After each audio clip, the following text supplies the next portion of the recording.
Why do some clients show up eager to change while others seem to fight every step of the way? Why did the same interventions inspire one person and alienate another? Motivation is foundational to the work of any clinician. It drives your client to engage, sustain, and benefit from the therapeutic work. In particular, autonomous motivation, or motivation that's rooted in personal values and choice, is what transforms I have to into I want to, turning obligation into genuine personal commitment. But how can therapists, or anyone for that matter, foster autonomous change? That's where my guest comes in. He's one of the leading scholars on autonomous motivation, and he was kind enough to spend an hour of his time with me to help us understand autonomous motivation and how we can foster it in others. But first, if you're new here, I'm your host, Dr. Dan Cox, a professor of counseling psychology at the University of British Columbia. Welcome to Psychotherapy and Applied Psychology, where I dive deep with leading researchers to uncover practical insights, pull back the curtain, and hopefully have a little bit of fun along the way. If you enjoy the show, do me a huge favor and subscribe on your podcast player, or if you're watching on YouTube, hit the like and subscribe button. It's one of the best ways to help us keep these conversations going. This episode starts with my guest responding to my question about what led him to studying motivation in the first place. So without further ado, here's my very special guest, Dr. Richard Koestner. When I teach about identity development, and sometimes the undergraduates at McGill, they like to invite professors to talk about how they ended up where they ended up. And when I do those talks, I always highlight how I have no idea how I ended up where I am. And I don't think it would have been predictable early on. And it seems kind of like a random set of circumstances. Uh, so I'll give you a little background. Grew up in New York City, in Queens specifically. My parents were Austrian immigrants. Both of them only had like an eighth grade education. They were caught up in World War II and its aftermath. But like all immigrants, they wanted their kids to do well in school, especially my mom. I have an older brother, younger sister. So my older brother's a PhD in chemistry, still working for General Motors.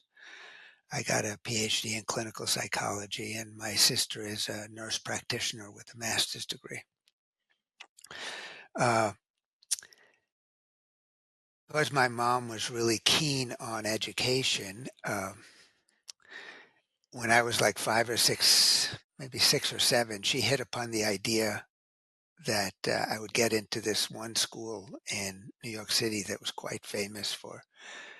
It's a Catholic school called Regis High School, and it's a scholarship school where uh, they take kids from all around the metropolitan New York area, including Long Island and Connecticut. And my mom pushed for me to interview for this school, and or to apply to this school, and then they wanted to interview me, and then they interviewed. You have to bring your parents too. And about 9 of us from the Catholic school I went to interviewed there. No, applied there. I was the only one interviewed, and I got in. And no one from my school had gotten in there like in the previous 4 or 5 years. But I didn't really want to go there. All my friends were going to a different school. My older brother went to a not so good school, but one that was co-ed. But I didn't really have any choice once I got in. My mom said, yeah, that's the school you're going to. So instead of going to like a neighborhood school where all the friends went, I went to a school in New York City. Uh, Fortunately, I did well there, and I think it was really good for me. But I wrestled with the issue of autonomy around going to that school. And so and I was always alert to the extent to which I was being controlled versus I had any input into decisions I was making of important life choices. So I did well at Regis High School, and then I applied to 6 colleges and universities. I got into 5 of them, And I had one school that I loved. It was Colgate University or Colgate College. It's in upstate New York. It just looked like the kind of school that I needed. It looked a little bit like the school from Animal House. uh, and uh, I had wanted to get away from New York and get away from my parents. So I went to Colgate, and they offered me a trustee scholarship. And they even said I could play on their basketball team. And I wasn't a particularly good, I was an okay player, but I probably didn't belong on a basketball team. And so I said, yes, this is where I want to go. Uh, but my dad had had a heart attack the year before, and my mom, who's a very melodramatic lady, said, "Oh no, everything's going to fall apart if you go." So I changed my mind and I went to where my mom wanted me to go in the first place, which is Columbia University, where my brother went. And so I went to Columbia. I was a commuting student and I was absolutely miserable because I was a kid who knew that I needed to get away and that it would be the best thing for me, even though it wouldn't go so well necessarily, but it was like separation and individuation work had to take place. So I went for 2 years, and To like in Columbia. the You went to March Columbia to for 2 years. Columbia, yeah, Yeah. yeah. And I did well academically. And in the March of my second year, I realized I had to make a switch. My father had had a nervous breakdown. It was a depression, but it was like a really deep depression with paranoid, psychotic ideation. And I had to get him hospitalized. And then while he was in the hospital, he tried to kill himself, but he didn't. Fortunately, he didn't succeed. But at the age of 20 or so, I thought, holy cow, I don't want to end up like my dad. And I look just like my dad. And he's like a quiet, nice man, but not very sturdy in terms of facing life and dealing with my mom. So I decided I'd have to transfer because you can't really transfer after you finish 2 years. And the only place, the only place in New York State that would still take applications in March for the following year was the University of Rochester. And I didn't know much about it. I thought it was a state school. It's not. It's actually a very prestigious and expensive private school, not at all like a state school. Uh, and I went there and they looked at my my my transcript and they said, "Yeah, yeah, we'll take you. We'll give you everything you had at Columbia and we'll give you more." And so I went to the University of Rochester not knowing much about it. And it was wonderful. It was very different from Columbia. It didn't have the same kind of intimidating prestige factor. The classes were smaller. It was teaching oriented. And the very first class I took was it was called Humanistic Psychology. It was taught by a professor named Ed Deasy, who he was a social psychologist, motivational psychologist, but he taught the class as an encounter group. He was trained in Gestalt psychotherapy, and it was a class with there were 5 guys and 10 girls, and we'd read a different humanistic psychology book each week. And then during the class, we wouldn't talk about the book. We would just talk about whatever. And the emphasis was on, taking ownership of what you say and how you say it, and kind of getting in touch with how you express yourself and how you relate to people. Uh, and I found it amazing and fascinating, and I had a strong transference toward Ed Deasy. He used to wear these nice warm sweaters. All the girls were crazy about him, but and it was an uncomfortable class in some ways because people didn't know what to do. It was so unstructured. And there was a lot of emphasis on being more straightforward and more assertive. And I think a lot of people in the class, they went too far with that, and they started like bringing up things with friends and family and in the class that, they weren't skillful enough. So in any case, I had this incredible experience. My other classes were all like relatively small, 30 students. You could really talk and discuss. And I want to take another course with Ed DC, and it turns out this was 1978. He was a very established social motivational researcher who was developing kind of the seeds of an important theory. That theory became self-determination theory, and I think it's the dominant empirical motivational theory in the world right now. And uh, I decided to stay at the University of Rochester so I could keep working with him. But I actually switched over because he had a brilliant student named Rich Ryan. And, you shouldn't even think of Rich Ryan as the student because he is so brilliant. And the two of them had the most amazing research theoretical partnership that lasted 40 years or so. It's like Kahneman and Tversky from cognitive psychology, only it's motivation psychology. And it's kind of come to an end. Ed Dece's older and he's having some cognitive difficulties.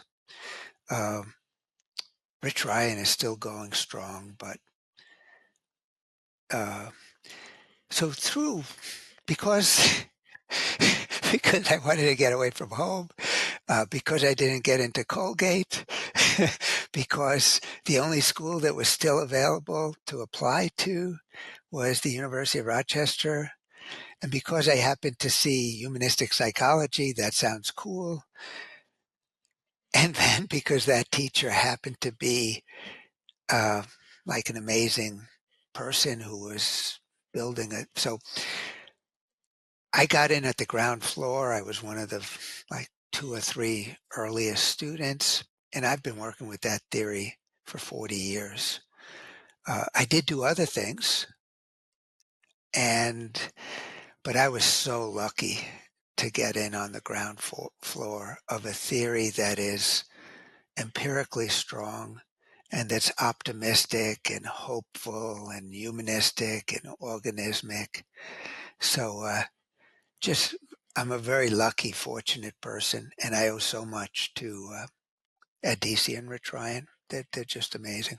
So there are several things, but two things that I really noted when you were telling that story, which is one, that you had a couple of situations when the high school you went to and then the first university you went to, you were sort of forced to, or at least sort of a controlled motivation, if you will, and Yeah, for sure. but you were really successful in both cases.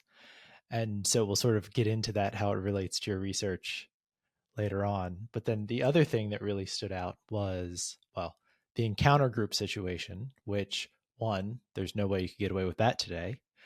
Um, That's true. and that two, that, when I think about self-determination theory and DC and all that work, that it seems so, it's also empirically sophisticated, but also just very, organized and structured. And so Yeah, there's this, they meant it to be like that. Yeah, they really thought about what they were including and what they were not including in the theory, and they've always been very conservative uh, with not adding things that weren't fully tested and that didn't fit with everything. So you're exactly right about that. It's a nicely built theory.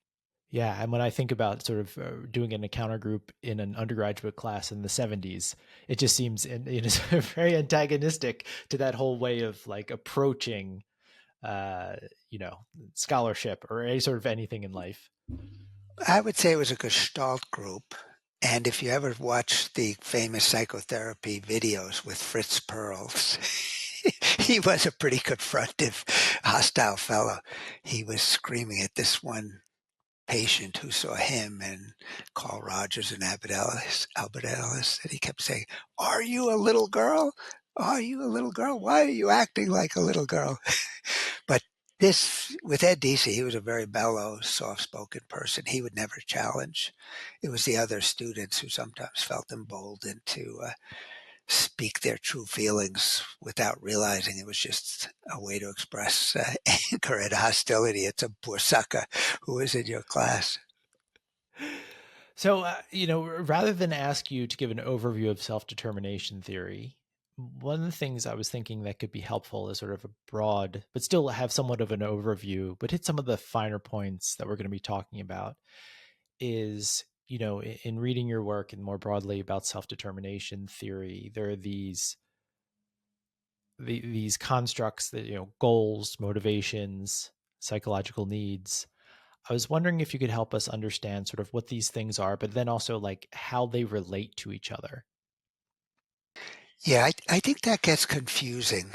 So in the theory, Thank you for validating and normalizing my yeah. experience. So I'll tell you that almost all of my work is about autonomous motivation and autonomy support.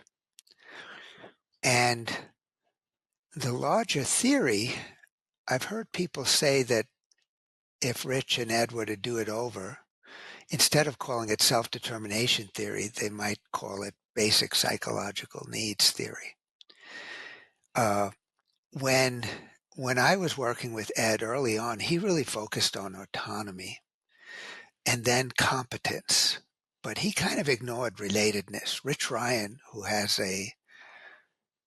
he was a philosopher and a well-trained psychological theorist, and he brought in a lot of attachment work, a lot of psychoanalytic work, but particularly the more attachment-oriented aspects of it. So uh, there was an social psychological personality and developmental research focusing on uh, what it means to be motivated in an autonomous way. And then there was work on what it means to be supported by others. Originally, the distinction, they didn't even hit upon the term autonomy support. It was controlling versus informational. So the early research that put our field on the map were studies that showed that getting rewards to continue doing an interesting activity or to try to do it well, it actually backfired because it crowds out intrinsic motivation. It gets people focused on receiving the rewards. And they'll keep doing that activity as long as you keep giving them the goodies. It could be rewards, it could be praise, it could be avoidance of punishment. But in real life, there's not someone around to give you goodies all the time. And so, unfortunately, the example I always use, if you have kids who love reading, almost every school system will notice that and then try to reinforce them for reading more. And then they'll try to shape and guide them to read certain kinds of things. And I think that's absolutely the worst thing you could do if you want a kid who's going to love reading all their life. So uh, I really was very interested in uh, what it feels like to be autonomously motivated versus what it feels like to be motivated because you're looking for the rewards. Well, the other part of controlled motivation is doing things because you feel like you should, or because you disappoint your parents, or you wouldn't live up to your standards of yourself. So with controlled motivation, it's not always outside you, it's actually inside you, but it's something you've brought inside of you that's an introject, that's a commander, that's a boss. and it's not really you. It's not integrated in you. So I like the distinction between autonomous and controlled. And the thing people, even if I've been checking ChatGPT, and with ChatGPT, if you don't know much about a field, it looks like it's really smart. But if you do know something about the field, they get things wrong. And the confusion they make is to think, well, autonomous motivation is intrinsic motivation, things that are fun and interesting and you like to do. That's only half the story. It turns out things that began as something your parents or teachers wanted you to do can become internalized, and you can feel like you're endorsing it and you're choosing to do it, even though it started outside of you. Um, so it's an issue of whether you endorse and you understand why you want to do that. And so autonomous motivation has to do with doing things out of interest or because they're meaningful or valuable in some way. And the meaning and value comes from the people who socialize us or from peer groups. So uh, the classic mistake people make is confusing autonomy with independence and self-reliance and absolute total free will. And Rich Ryan is the best about writing about this and theorizing about this. And he points out that there is no world in which you would be totally independent. And there is no world in which you could live without depending on others. And whether you're behaving in an independent way or a dependent way, the key issue is whether you're doing that volitionally or not. So autonomy does not equate with uh, self-reliance, independence, uh, rugged individualism, none of those things. So one of your questions is what problems do you notice? And that's the number one problem, is that especially now in the U.S. with this movement toward uh, kind of a reactive autonomy. It's like I'm against that because you're for it, and you're not going to tell me what to do. You're not going to tell me to call certain people with the pronoun they. What gives them the right to have they as their pronoun when all the rest of us don't have?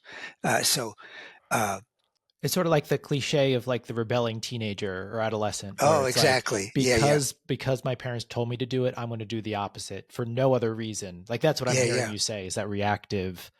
yeah. But So that I think there's a reactive autonomy, Mhm. and uh, and I actually wrote papers about reactive autonomy. It's actually controlled motivation. It's not autonomy. If you define autonomy as self-endorsement, as having a sense of volition about what you're doing, uh, it's there's something compulsive about reactive autonomy. They're always going to be against anything uh, that they feel they want to rebel against, or that they don't identify with. And real autonomy means you're open to information from experts, from friends, from family, and you'll give it a look. You want to make your own decision. You want to sift through it. You want to chew on it. Uh, Real autonomy is not immediately saying, "Oh no, I don't want any input. I already know all of that." My favorite is, I do my own research."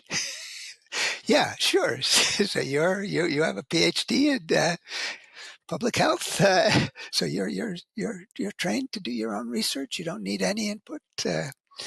Uh, so uh, I think defining autonomy is a really fundamental thing, and if you talk about it to teachers or parents, uh, even the term autonomy is hard for them. So I have a wonderful former student who's a a postdoc, and she likes to use terms about alignment and self-alignment. So are you doing things that align with yourself? And there it's like, does it align with your interest and what's meaningful to you? So when it comes to the reactive autonomy, tell me if I got this right. So people are experiencing that as them being autonomous, Exactly. but it's kind of not, because it's defined by the opposite, the inverse of whatever this Exactly. person, It's this the group opposite. says. So the rebellious teenager actually never acts volitionally. They think they are, but they're always doing the opposite of what their parents want.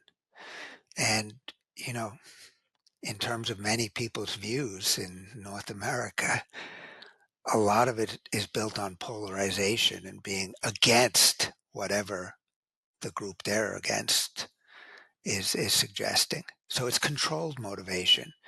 And it's actually a pretty striking example of conformity with kind of some strongly held in group values and beliefs, and an unwillingness to uh, open their mind and consider the evidence and the points of view of others. And there's a rigid adherence to this conformity. Uh, I mean, the most shocking, this is probably controversial for your show, but the uh, the COVID pandemic was really striking because um, there was a movie about it like 11 or 12 years before, um, with Gwyneth Paltrow and some other great actors. And it anticipated like how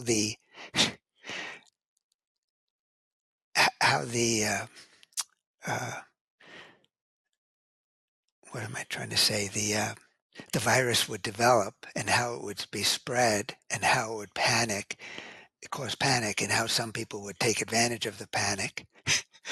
But in that movie, what was so funny was that they pretty rapidly developed a cure. Uh,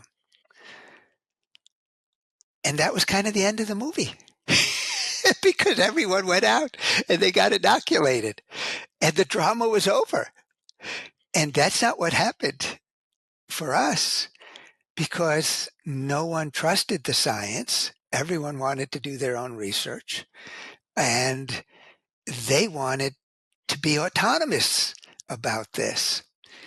But to be to be truly autonomous, you know, you want to acknowledge that there's other points of view, that there are approaches to understanding how a virus is transmitted, and there are ways of figuring out whether certain interventions are effective or not.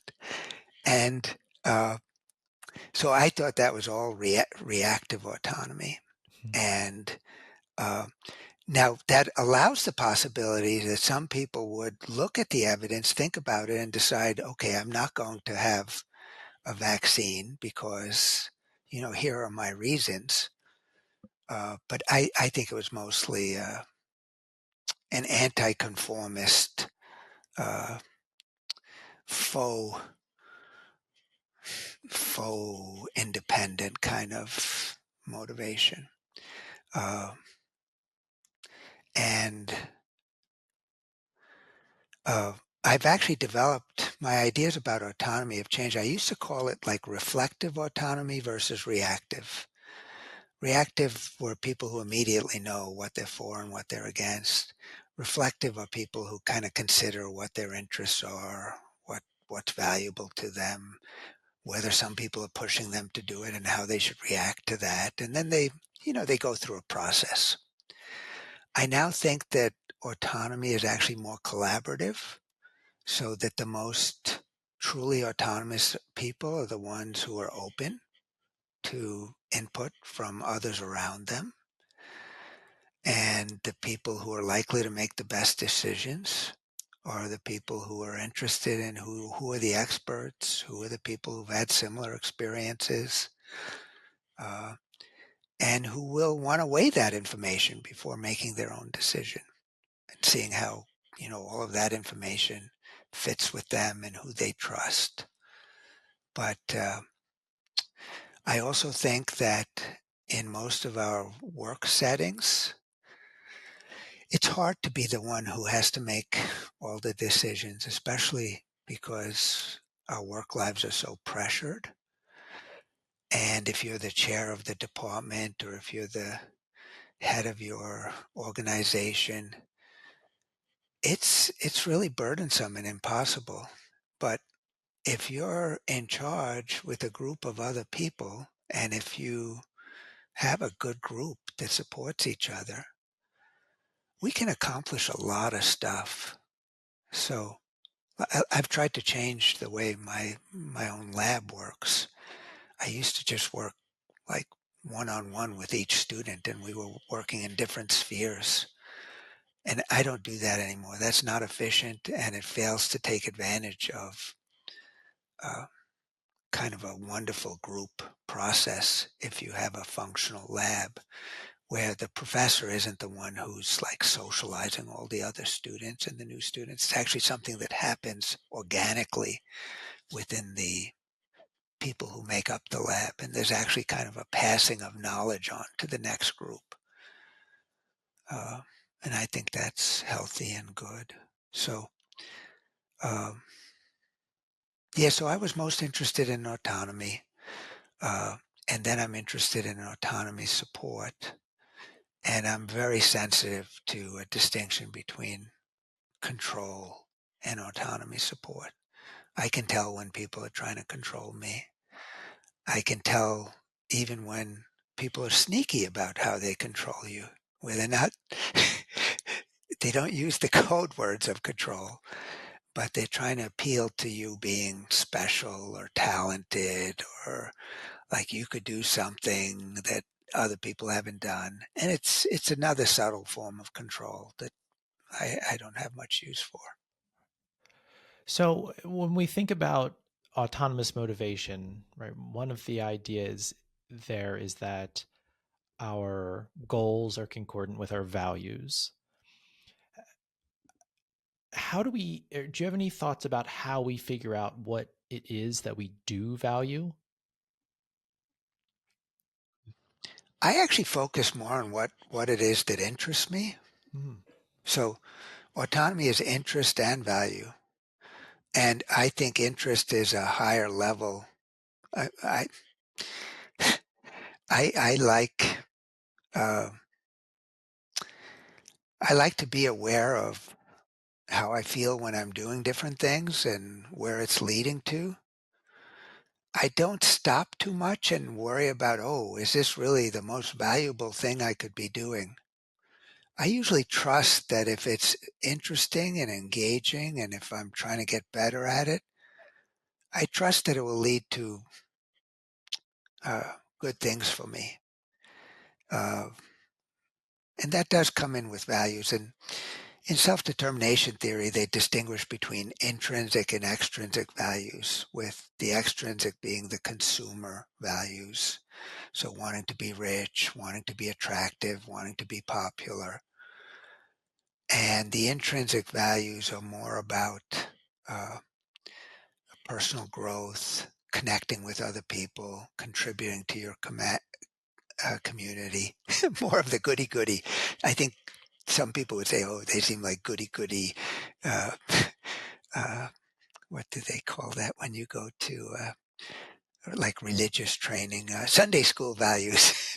But the research suggests that those uh, that they're considered intrinsic values because they're the things that should satisfy our basic psychological needs. So that when we're pursuing personal growth, close relationships, contributing to community, that's when we're more likely to feel connected to others, which is relatedness. That's when we're more likely to feel competent because competence to some extent is decided by the groups and the people we're involved with. And that's when we're more likely to feel like we're living, the way humans are evolved to live. Uh, so, yeah, I think values come into it, but uh, well, I use the example of reading. So I think reading should be just something that we like to do and we're interested in it. And I don't worry about, oh, is my daughter reading the right kind of books? Is this the most efficient way? And my daughter was a late reader. And if you're an American parent, you panic if your daughter's or son isn't reading by the time they're 4, and you think, oh, they're not going to get into the special advanced classes. So you call up your own parent and you say, it's horrible. Sophie's not reading yet. And then your parent might say, but she's only in kindergarten. And some of us expect our kids to be um, reading quickly, and then we get upset when they're not. And what I found at school, when Sophie finally was reading, in second or third grade, they wanted to put the focus on, giving kids a lot of time to just read during school. So they had a lovely space and times where the kids could read. So I gave Sophie the Harry Potter book so she could read that. It was like right around the right time. And the teacher said, oh, no, you can't bring a book like that. That's a popular book. I only want you to read the books that we've selected here. And she even went further. When Sophie became one of the best readers, the teacher said, oh, Sophie, I think you could handle more challenging material.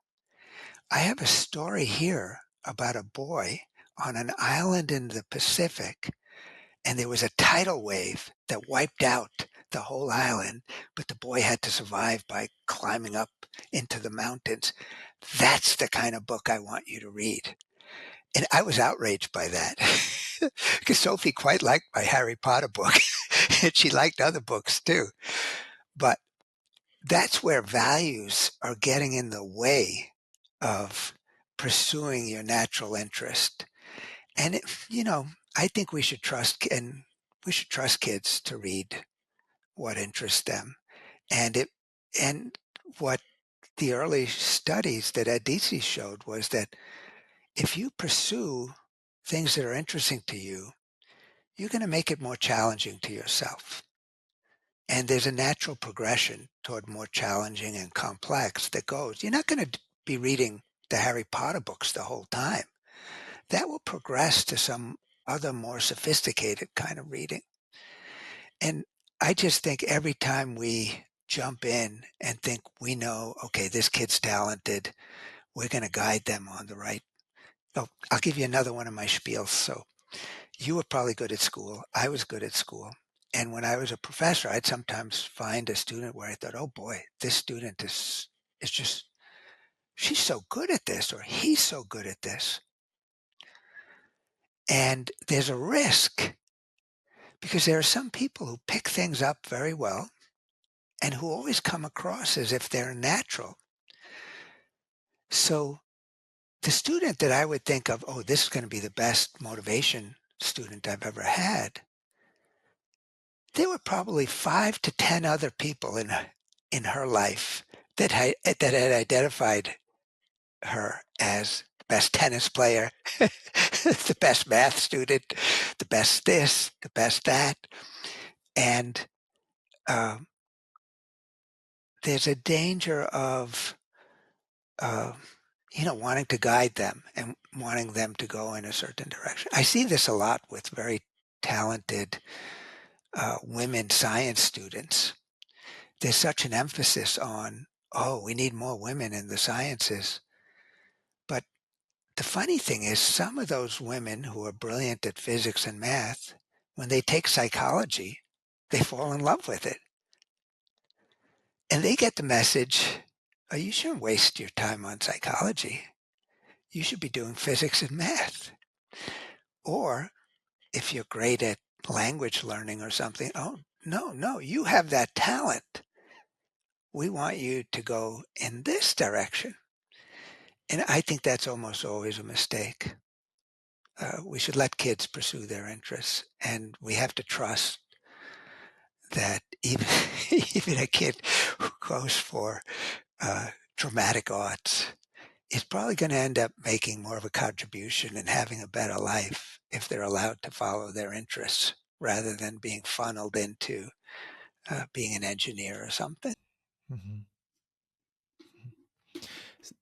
This brings up sort of the challenge then of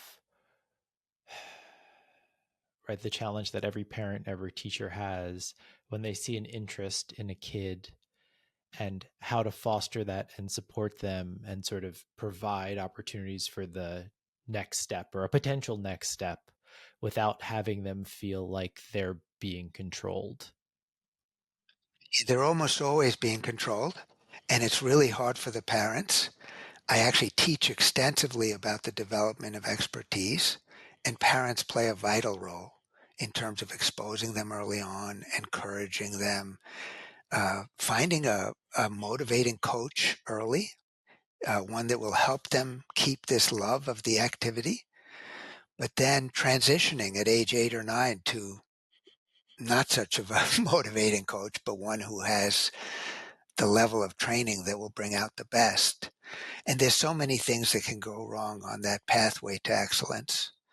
And there's so many dangers of destroying the kids' interest and developing, you know, problems of overdoing it in a sport or in an activity. It's really, really hard. And I think self determination theory is good to know about so that you can. Uh, in the United States, we all want children who are brilliant. And there's a tendency to be watching for the appearance of what the special quality is and then wanting to nurture and develop that. But the research on expertise indicates that there is a special quality, and it's the capacity to work hard, to remain interested, and to keep refining what you're doing. And it's that motivational quality that's going to allow our kids to go to succeed in any direction they hit upon. And instead, the mistake we make is to think, oh, yeah, it's math ability. That's where I'm gonna, or it's, oh, this kid's a great athlete, or oh my, they have musical ability. And it's pretty sad when I think of all the kids I know who were like great at music in high school, and very like 98% of them never play that instrument again the rest of their lives. Uh, and with sports, a lot of kids, once you get into competitive sports, you'll reach a level at which other kids will be better than you, and there's fewer kids still involved. So you usually leave the field as thinking you're a failure and you didn't have what it takes. And I think more of the training and parenting should be about, things you're going to enjoy the rest of your life. And don't worry about funneling them towards uh, some area where you think, yeah, that's where the jobs are going to be, and that's where a girl could make the most contribution. Or don't burden people with that. Thanks so much for watching. If you found it helpful, please like the video and subscribe to the channel. I'll see you in the next video where we continue exploring the science of psychotherapy and applied psychology.